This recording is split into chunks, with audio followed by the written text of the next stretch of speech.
Halo semuanya. Perkenalkan, kami dari kelompok 1 biologi. Di sini kami akan membuat video tentang project based learning menggunakan bahan olahan, yaitu olahan organik. Nah, di sini kami akan menggunakan metode 5R. Dan sebelum masuk ke videonya, kami sebelumnya akan memperkenalkan diri kami sebelumnya masing-masing. Perkenalkan, saya Vianus Sodam Sultauruk. Perkenalkan nama saya Arya. Perkenalkan nama saya Alham. Perkenalkan nama saya Alif. Saya Samuel Turnip. Semangat, Semangat berjuang, berjuang. Sukses. Oke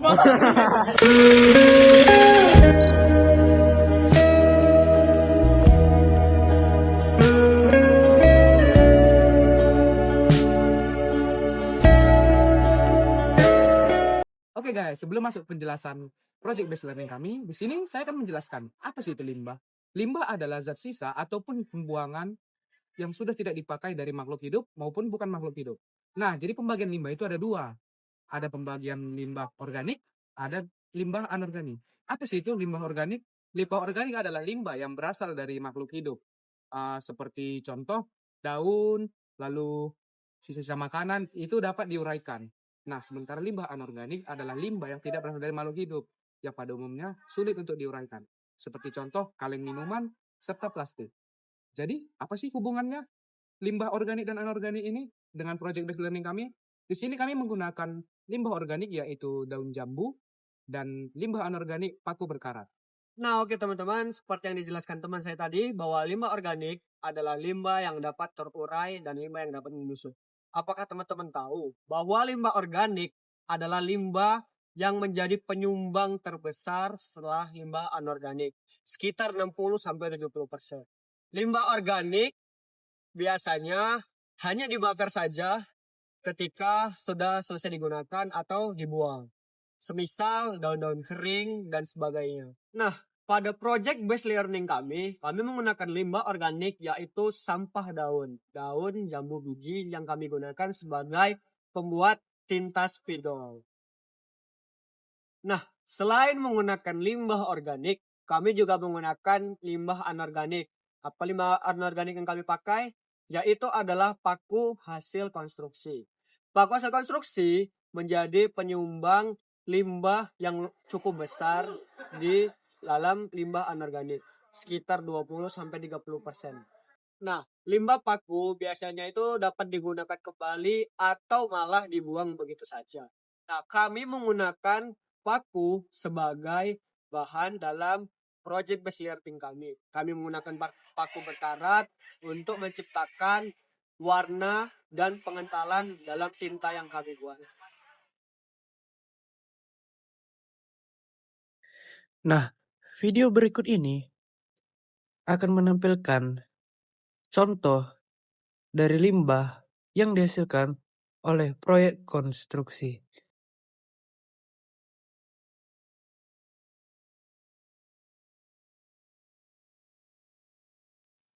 Nah, bisa kita lihat dan juga amati, ini adalah limbah yang dihasilkan oleh proyek pembangunan. Nah, dapat kita lihat di situ ada seng, balok kayu, dan juga paku yang dimana limbah ini sudah tidak terpakai lagi dalam proyek pembangunan tersebut. Selain itu, dari awal video kita dapat melihat banyaknya sampah, daun kering yang berserakan, dan juga batang kayu yang dibiarkan begitu saja. Nah, daun kering itu sebenarnya limbah atau bukan sih? Nah, mari kita jawab bersama-sama. Secara kategori sampah, daun kering itu adalah limbah organik.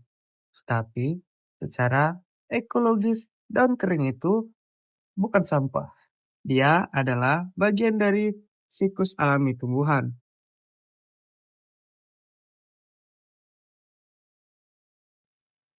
Daun gugur bisa sangat berguna bila diolah menjadi kompos, mulsa, pakan cacing, atau budidaya maggot, bahan kerajinan, dan juga bahan pewarna dan tinta alami. Seperti produk yang kami buat kali ini. Saya akan menjelaskan 5R dari produk yang kami gunakan. Sebelumnya 5R itu yang berarti sebuah konsep yang mengelola sampah modern yang bertujuan untuk mengurangi jumlah limbah dan dampaknya ke lingkungan. 5R itu sendiri ada reduce, reuse, recycle, replan, dan replace. Nah, reduce itu yaitu mengurangi, yang berarti mengurangi penggunaan jumlah barang yang tidak terpakai yang bisa berpotensi menjadi sampah, yang bertujuan untuk menekan jumlah limbah agar tidak menumpuk. Dan reduce sendiri pada produk kami yaitu mengurangi sampah-sampah daun jambu yang tidak terpakai, yang berguguran di tanah, dan juga penggunaan tinta sintetik. Kemudian yang kedua ada reuse, menggunakan kembali. Reuse artinya memakai kembali barang yang tidak digunakan agar tidak cepat menjadi sampah. Bisa digunakan kembali dengan fungsi yang semestinya atau kita alih fungsikan menjadi fungsi yang lain. Dan pada produk kami memanfaatkan wadah dari spidol yang tidak terpakai, kami isi lagi dengan tinta organik dari daun jambu, dan juga kami memanfaatkan daun-daun jambu yang berjatuhan agar tidak terbuang sia-sia, dan juga ada paku-paku berkarat yang berserakan di jalanan kami gunakan kembali sebagai ionisasi dari karatnya. Nah, yang ketiga itu ada replace, ganti. Replace berarti mengganti barang-barang yang tidak ramah lingkungan menjadi barang-barang yang lebih ramah lingkungan, yang lebih aman, awet, dan bisa dipakai ulang. Dan pada produk kami mengganti daripada tinta sintetik yang berbahan kimia menjadi tinta yang lebih ramah lingkungan, yaitu dari daun jambu. Nah, baik teman-teman, selanjutnya ada recycle atau biasa disebut dengan daur ulang. Nah, definisi sendiri dari recycle atau daur ulang ini adalah proses mengumpulkan dan mengelola bahan-bahan bekas atau sampah yang akan diubah menjadi produk yang baru. Nah, tujuan dari recycle sendiri ini adalah mengurangi penggunaan sumber daya alam, mengurangi energi, mengurangi polusi, dan mengurangi volume sampah yang dibuang ke tempat pembuangan akhir atau biasa kita sebut dengan TPA. Nah, contoh bahan yang biasa didaur ulang itu adalah pertama adalah kertas, plastik, logam, kaca, dan lain-lain. Nah, proses dari recycle sendiri atau daur ulang itu yang pertama adalah pengumpulan, yaitu di mana bahan-bahan daur ulang dikumpulkan dari rumah tangga, bisnis, ataupun pusat daur ulang. Nah, lalu ada pemilahan, di mana bahan-bahan dipilah berdasarkan jenis-jenisnya, seperti kertas, plastik, logam, dan lain-lain. Lalu, yang ketiga, pengolahan. Nah, pengolahan ini sendiri, bahan-bahannya itu diolah menjadi bahan mentah yang baru. Lalu, yang terakhir adalah produksi, yang dimana bahan mentah yang baru itu digunakan untuk membuat produk yang baru. Lalu, ada replant. Replant sendiri itu adalah penanaman kembali, yang dimana definisinya itu adalah proses menanam kembali tanaman di area sebelumnya yang telah ditebang atau dihilangkan tanamannya. Lalu, tujuan dari replant ini atau penanaman kembali adalah memulihkan ekosistem, mencegah erosi tanah, meningkatkan kualitas udara dan air, serta menyediakan habitat bagi satwa liar. Lalu, cara kegiatannya ini adalah seperti penanaman kembali hutan setelah penebangan, lalu penanaman pohon di lahan-lahan kosong atau gundul, lalu rehabilitas lahan gambut, dan yang terakhir adalah penanaman mangrove di kawasan pesisir. Jadi, sebelum melanjutkan ke videonya, di sini kami akan membahas tentang masalah sampah. Nah, apa sih itu masalah sampah? Masalah sampah itu adalah krisis global yang ditandai dengan produksi limbah yang berlebihan dan sistem pengelolaan yang tidak efektif. Hal ini dapat menimbulkan dampak negatif terhadap lingkungan, kesehatan, ekonomi, dan sosial. Ini bukan sekedar soal tempat sampah yang penuh, tetapi sebuah masalah kompleks yang menyentuh setiap aspek kehidupan modern. Nah, teman-teman pada tahu gak sih, akar dari penyebab masalah sampah itu dipicu dari berbagai faktor dan aspek. Yang pertama adalah pola konsumsi buang-membuang. Masyarakat modern didorong untuk konsumtif. Produk dirancang untuk sekali pakai lalu dibuang. Nah, seperti contohnya itu seperti botol air mineral, kemasan makanan, dan sedotan. Lalu, faktor yang kedua adalah pertumbuhan penduduk dan urbanisasi.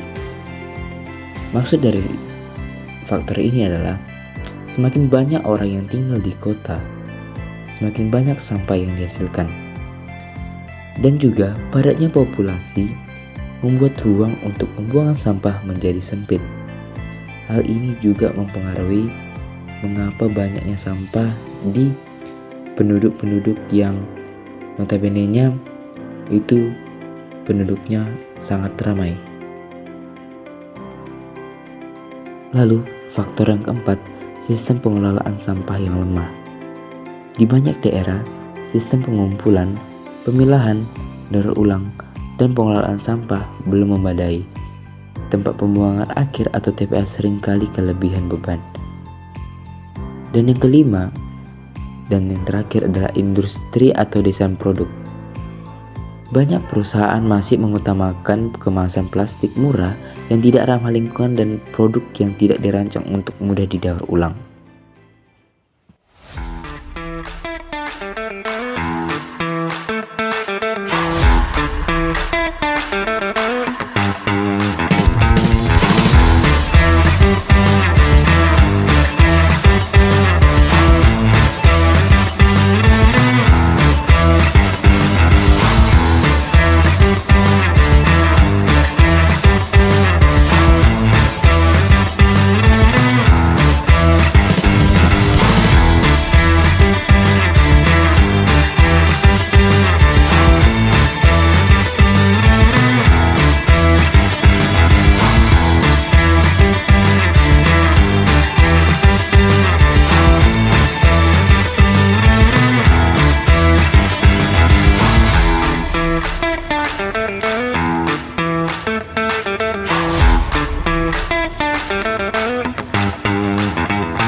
ini adalah hasil dari produk yang kami buat.